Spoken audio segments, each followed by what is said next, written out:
এবার গাজীপুরের সাংবাদিক আসাদুজ্জামান তুহিন হত্যাকাণ্ডের ঘটনায় বিএনপিকে জড়িয়ে অপপ্রচার চালিয়ে দলের ভাবমূর্তি ক্ষুণ্ণ করার অভিযোগে এনসিপির উত্তরাঞ্চলীয় মুখ্য সংগঠক সার্জিস আলমের বিরুদ্ধে মামলা দায়ের করা হয়।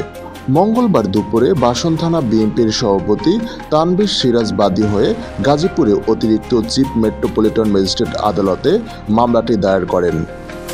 আদালতের বিচারপতি আবদুল্লাহ আল মামুন শুনানি গ্রহণ করেন এবং এ সময়ের বাদীর জবানবন্দি গ্রহণ করেন।